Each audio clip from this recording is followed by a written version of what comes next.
Welcome to Renegade Thinkers Unite, featuring the sharpest minds in marketing, inspirational case histories, and weekly insights you can apply to your business. Find out why top CMOs rank this podcast among their favorites. Now, here's your host, Chief Marketing Renegade, Drew Nizer. Hello, Renegade Thinkers. We are live here in Las Vegas, Nevada. My guest today is Dan Lowden, who is the CMO of White Ops, a company you will learn about in a moment. We're in CES because, well, Dan and I have known each other for a while, and we both happen to be here. So, first of all, Dan, welcome to the show. Hey, thanks for having me, Drew. Really appreciate you being here and taking the time with me. Hey, I'm excited to hear the story. And so first of all, give us a sense of, really quickly, as short as possible, what is White Ops? You bet. White Ops is a cybersecurity company that we focus on protecting enterprises, brands, from sophisticated bot attacks. Okay, bots. Yes, it's about bots. So, just curious, why are you here at CES? You bet. So, right now, these sophisticated bot attacks are becoming more and more severe. They're attacking brands. They're attacking advertising campaigns. They're attacking websites, form fills, in a way that are very secretive. So we're here to educate brands, CMOs, CISOs, and the like, that this is a problem that they think might be 1% to 2% of the traffic that they see. In essence, it may be 10, 20, 30% of the traffic they see. Uh-oh, that's a lot. So you're here because everybody's here. 180,000 people are here, and some of those are marketers, and some of those might want to talk to you about what you do. So that's cool. I wanted to do one other thing. I always do this. So Dan and I met through the CMO Club, which both are members of the New York chapter. So hey, Pete, shout out to the CMO Club. Anyway, all right. So again, we're in Vegas, and we're talking about bots, which is interesting because in the world of cybersecurity, we know there are a lot of companies, there are a lot of aspects of cybersecurity, and we know that the bad guys are pretty darn sophisticated. Talk a little bit more about the problem that you face, in the sense that maybe your customers don't even know they have the problem. Sure, I'll give you an example. There was a major takedown of a large botnet organization that White Ops led with the FBI, with Google, Facebook. This botnet group had taken over 1.8 million consumer machines. We're sending 10 billion fake interactions per day and collecting a substantial amount, in the tens of millions of dollars on a monthly basis, and nobody really knew about it. Right. So, we worked with law enforcement and, as I mentioned, Google and Facebook. And this group was out of the Ukraine and Russia. And within a very short period of time, those folks thought they were untouchable, went to the Far East on a surfing trip, and the FBI and local law enforcement was waiting for them at an airport, and they're now in jail in Brooklyn. And within hours, that 10 billion fake interactions that were happening through this group went to zero, right? And all this was being under the table. No one saw this happening. They look like consumers. They act like consumers. They were filling out forms. They were clicking on ads. They were going to websites. And we stopped them and put them in jail. So from that standpoint, this is happening out there, and we're here to educate people about this problem. So is some of this, the way they're generating is revenue is actually by pretending to be humans that are clicking on ads, essentially. And that's the problem. So as a result of that, it creates this currency. And so the Googles, the Facebooks, and all these advertise websites are actually paying out to criminals instead of getting real customers. Yeah, it's exactly right. It's a $6 billion problem today, and this is all through programmatic advertising. So White Ops' mission is to stop these folks, to recognize it, to recognize that whether it's a human or a bot, and stop the bot activity, so the payment doesn't go to the bad guys. So from that perspective, that's just one use case. Advertising. They're also going to websites and filling out forms. They're buying inventory. They're clicking on likes. They're voting on their favorite music, even though it's a bot. So they're influencing many things in e-commerce, many things on websites today that are impacting campaigns. And again, this is where you might think it might be 1% to 2%. It's substantially higher because these sophisticated bots look and act like humans. Wow. Okay, so from a business and marketing challenge, who's your target, and what are the challenges that you face in terms of engaging those folks? You bet. So we're, again, a cybersecurity company. So we work with a lot of the security teams, the CISOs, and the like. But this is much bigger than a cybersecurity problem. This is a brand problem. This is impacting customer experience.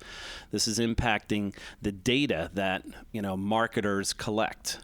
Because it's not clean data. It's data that is filled with bot activity that you think is a human, but is not. So it's really become an enterprise and a brand problem.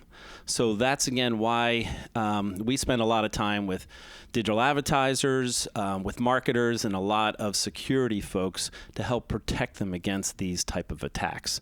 Like, they are sending millions of bots towards websites and trying to take over accounts or fill out forms in any way possible that they can, and they go where the money is. So we are trying to disrupt that, and by putting this group from Eve that we named the group in jail for 40-year sentences, it's showing that we can have an impact. And it's not easy because these guys are well-funded.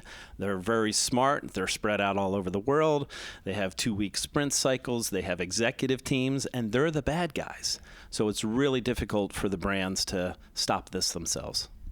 So if you were to look at, and I've done this exercise, 100 different cybersecurity companies' websites, what you would generally see is the FUD factor loud and clear. Fear, uncertainty, and doubt. There are bad guys out there. We have to protect them. And in fact, we've just spent 4 minutes talking about bad guys. And I know that's not where you ended up with your story, which we'll get to.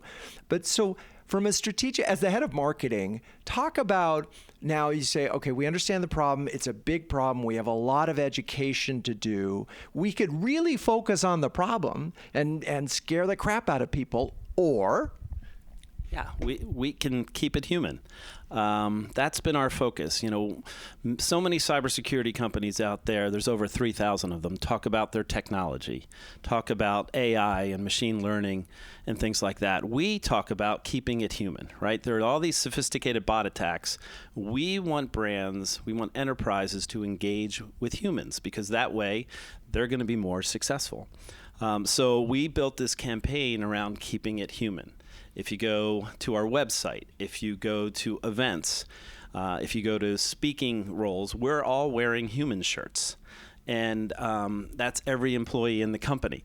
We've featured all employees in the company on our website. And it's turned into much more than that. All of our customers want to wear the human shirt because they want to be a part of this movement. Members of the press, the analysts, our partners, and like. So they really feel this keeping it human, or this human aspect of what we do, is really, really important. They want to join in the fight. They want to ensure that they are giving the best real user experience possible. So we have now today over 200 customers that have joined in on the fight, and it's exciting because it's different. People feel passionate about it, feel passionate about the mission, and want to see an impact, and are seeing an impact. So part of the reason that I wanted to do this show is I love the language is really interesting. Keep it human. It's on the surface, it's, yeah, well, of course, keep it human, but because it's from you guys, and the whole point is that if it's a bot, it's not a human. And so it's a positive way of talking about the problem, which is the things that are causing all this fraud out there, or a lot of it, or a lot of this click fraud or other things, are bots. So for Keep It Human, we're solving the problem. So it's really some very rich language. And I'm going to pause there because when Dan and I first, we're going to take a break, but when Dan and I first talked about it, initially it was t-shirts. And it was a very clever line. And what I love is that you've taken that line that was very clever and looked cool on t-shirts and really built it into a purpose. So stay with us. We'll come right back. Hey, it's Drew, and I wanted to have a quick conversation about turning lemons into lemonade. Here are the lemons: skiing, Park City, January 11th, third day, last run, going fast. Light was bad, a lot of snow on the ground. 50 yards from the bottom, I crashed and burned. Literally tumbling down the mountain, did a 3-point landing with my head and 2 thumbs. Broke the right thumb, sprained the left thumb, finished up surgery 5 days later, and now I have a little extra time on my hands. What do? I finish a special report that I've been dying to finish for a long time, which is a way for me to get to my next book. It's a preview of the book. You can find it on renegadecom. On the very beginning of the homepage at the top, there's a banner that says B2B Special Report. I would love it if you took a look at this and let me know what you thought. I think you're going to find a lot of value in it.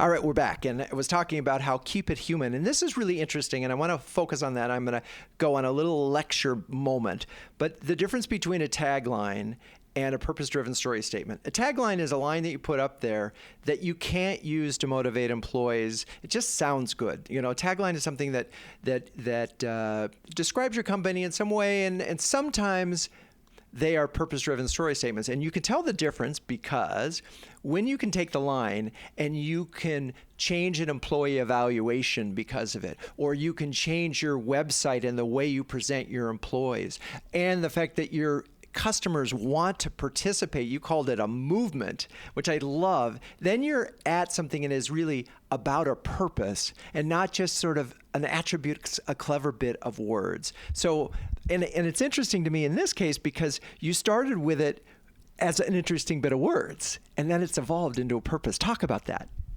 Yeah, it really has. You know, the mission is a big mission, right? It's to protect the integrity of the internet by disrupting the economics of cybercrime. And when we say that, people go, wow, okay, yeah, give me an example of how you've actually done it.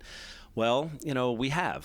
For the first time ever, the amount of ad tech fraud has actually decreased. It's still a substantial number, but it's on the downturn. So that's a great thing to look at. We did a report with the ANA called the Bot Baseline, where we work with a lot of different brands, and we do the measurement. We put a tag on their site, and we're able to measure the amount of ad fraud that's going out there. And we're able to actually see that is starting to decrease because we've put a substantial number of our tags out there in the universe. And today we determine the humanity over 1 trillion interactions per week, soon to be 1 trillion interactions per day, where we're determining whether it's a human or a bot in less than 5 milliseconds.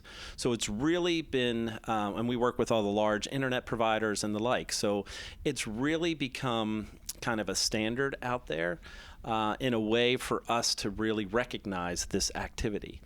And you know, again, it started with a T-shirt around Keep It Human or Human, but it's become much more than that. It's become ingrained in the culture.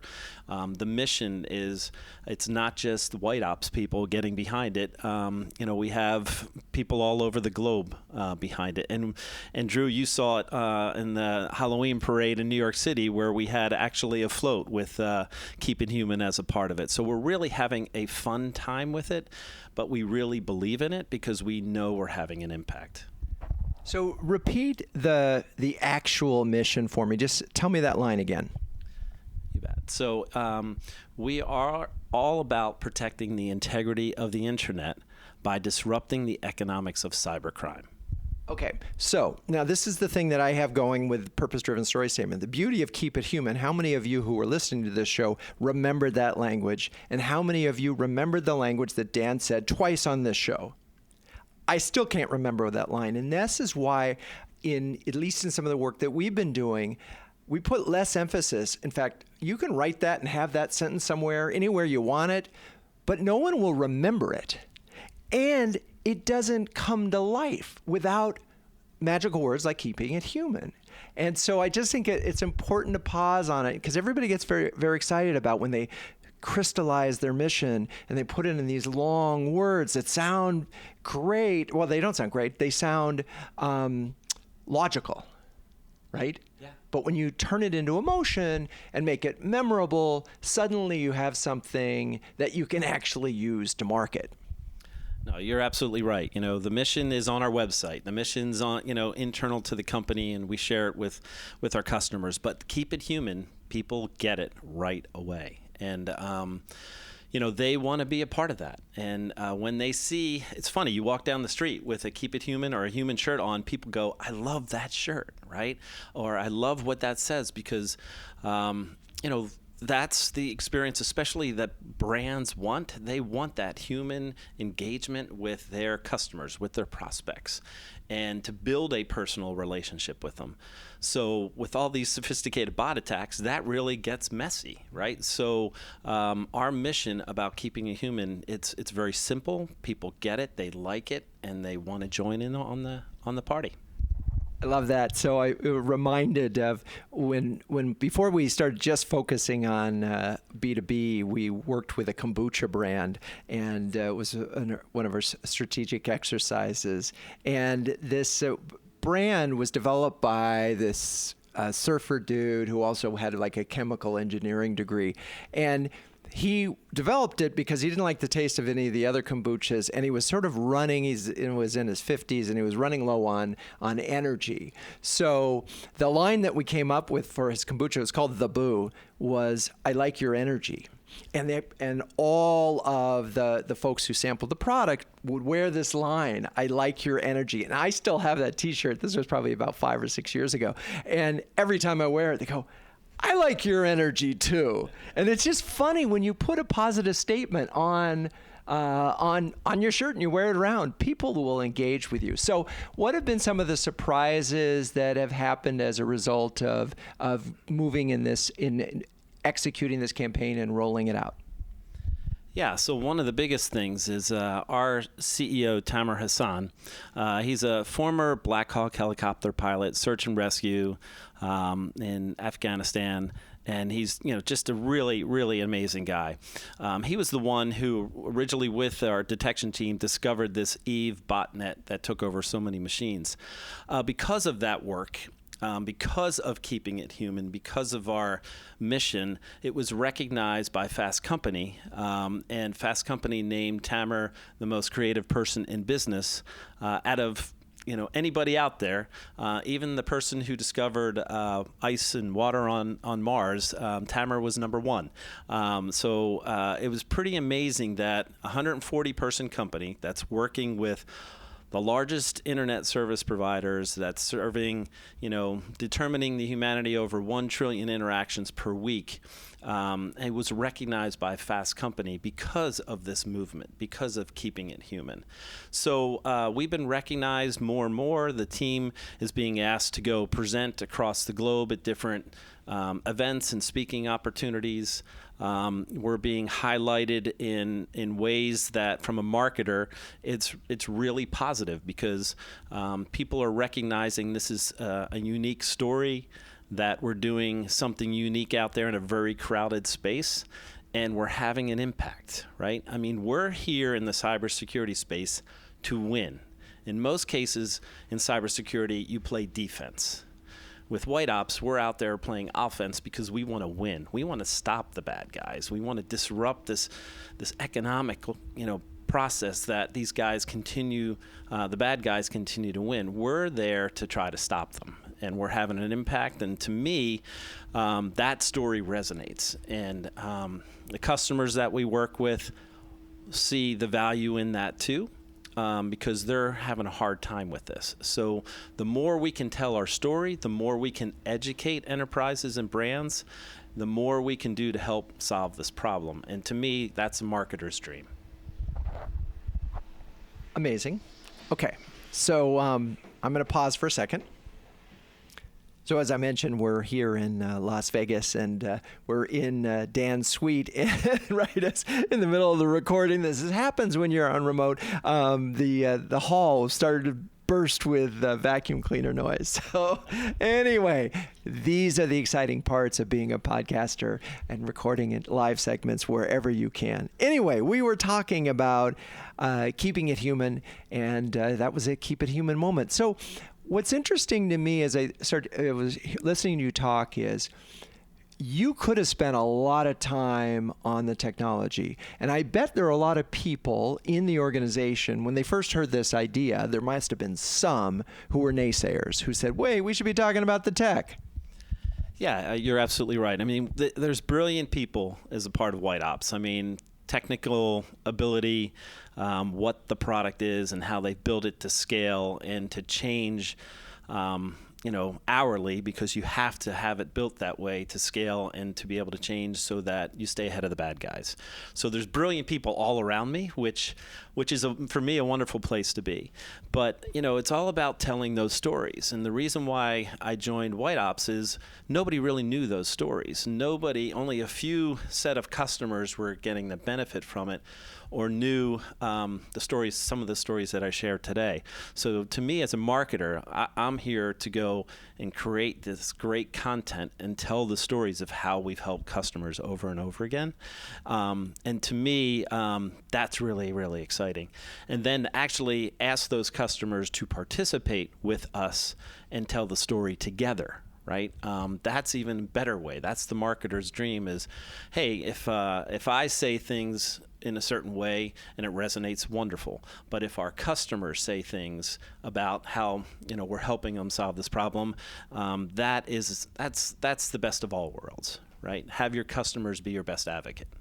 No doubt about that. And we're going to take a break. And when we come back, we're going to talk about that, because cultivating customer advocacy is really an important part of anything that B2B marketers, you can't succeed without customers behind you. So we'll be right back. I'm back. I'm not going to talk about skiing, but I do want to talk about the special report that you will find on renegadecom. There is so much meat in this, in the 12 steps to a more effective B2B brand strategy in 2020, that there are probably some folks out there that think I'm crazy to put that out there in front of a firewall.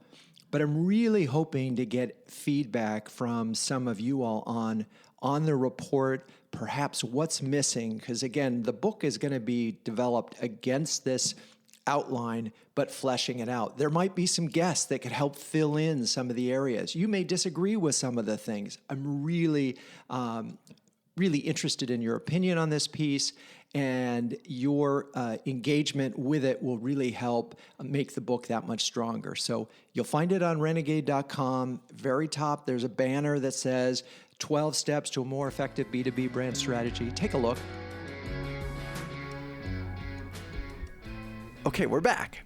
And you were talking a little bit about customer stories, and it occurred to me that, and we don't talk about this enough in B2B marketing, is that likability is really important.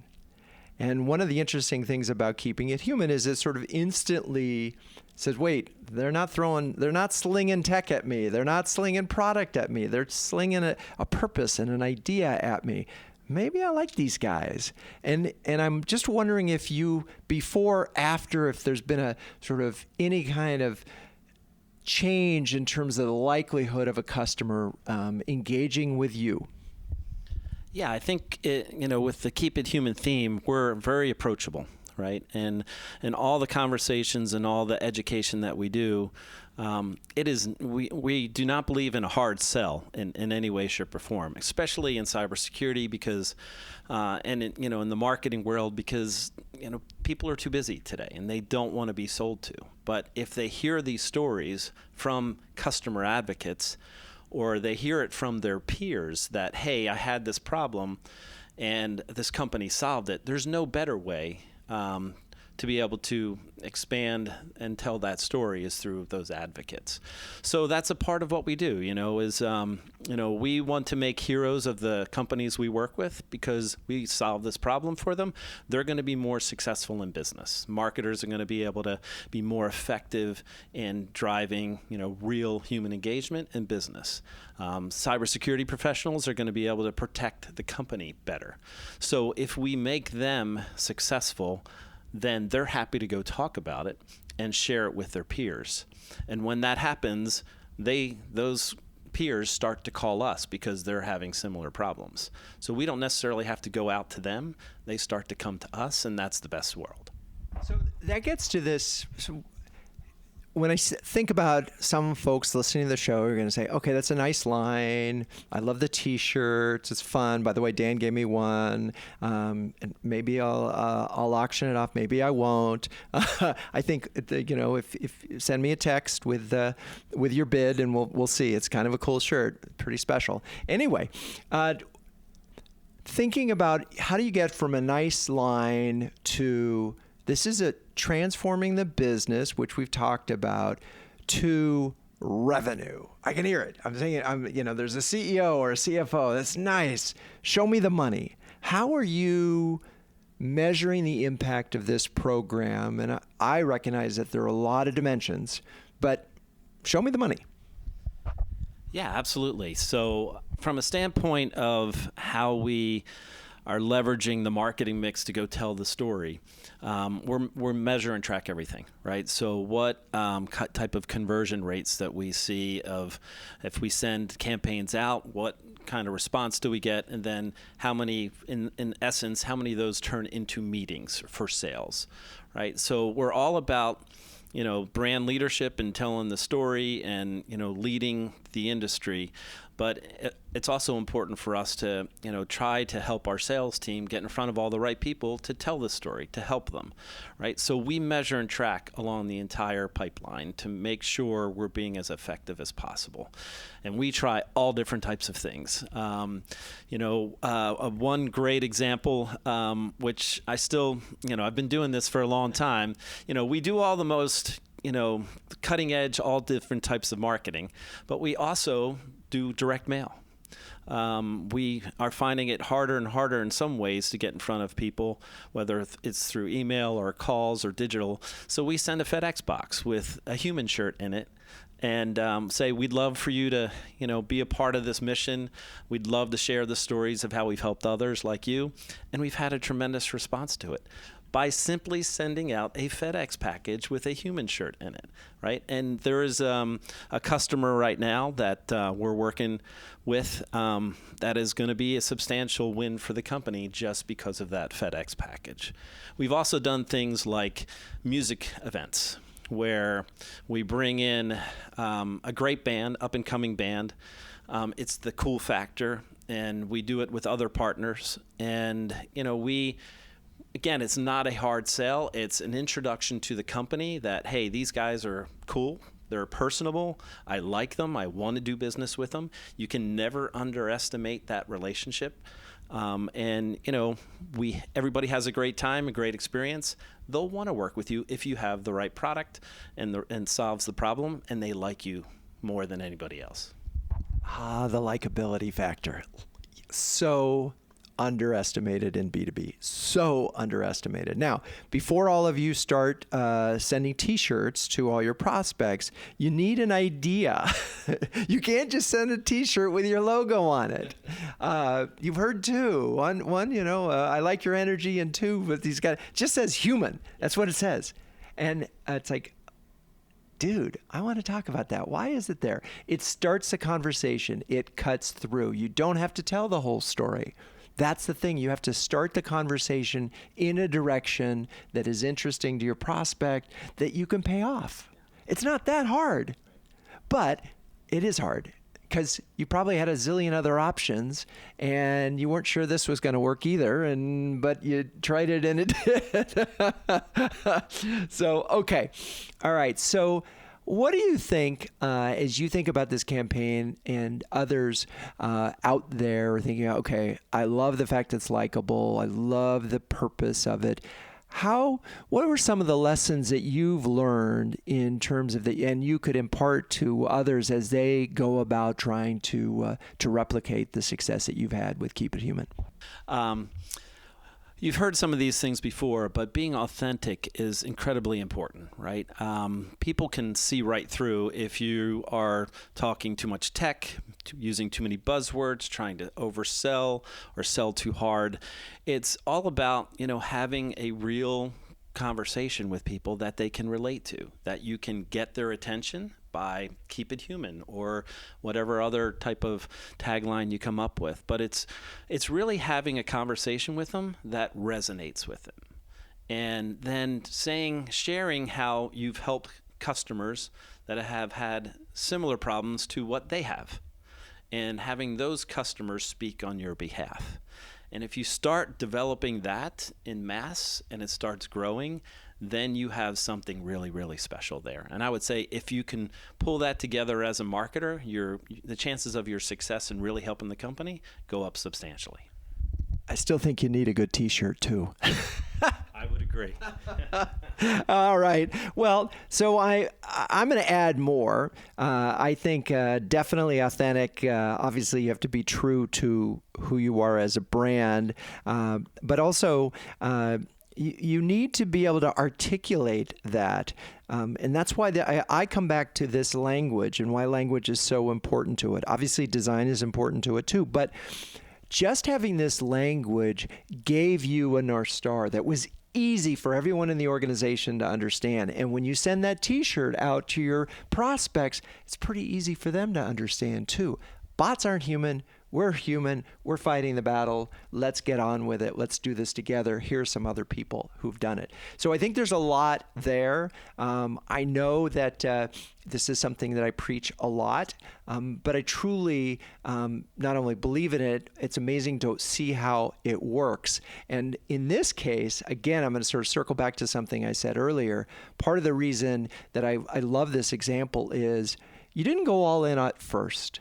You had to sort of see it work, and you put it out there, and I think you did put it out there at an event, and it sort of caught on, and it took over, and I've seen that. And so one of the things in my 12 steps, the last one is a culture of experimentation. And so if you have an idea like this, and you can sort of sneak it out there at an event, and then suddenly it gains traction, you almost have proof right there. It's like you market tested it. That's right. Yeah, exactly. The other thing we saw, and again, we have some really unique pictures on our website of employees wearing the shirt, is we saw that they got excited about it. We brought in a photographer to take pictures of the leadership team wearing the shirts, and then everybody wanted to participate. And then, the photographs that came out of it were fantastic, right? So it really got the company, the team members of White Ops behind it as well. And that's when it really started to get exciting. We knew we had something. Perfect. Well, just because of that, I'm gonna wrap up this episode. But you probably will see in the picture. We're going to do this after we stop recording. So, going to be a picture of both Dan and myself in our human shirts. That will be how we kept it human on this show. Anyway, I want to thank you all for listening. I'm going to really ask, if you enjoyed this episode, stop right now what you're doing and go to iTunes or your favorite your podcast channel and give us a 5-star rating, because this is a 5-star episode. Anyway, until next time, keep those renegade thinking caps on and strong.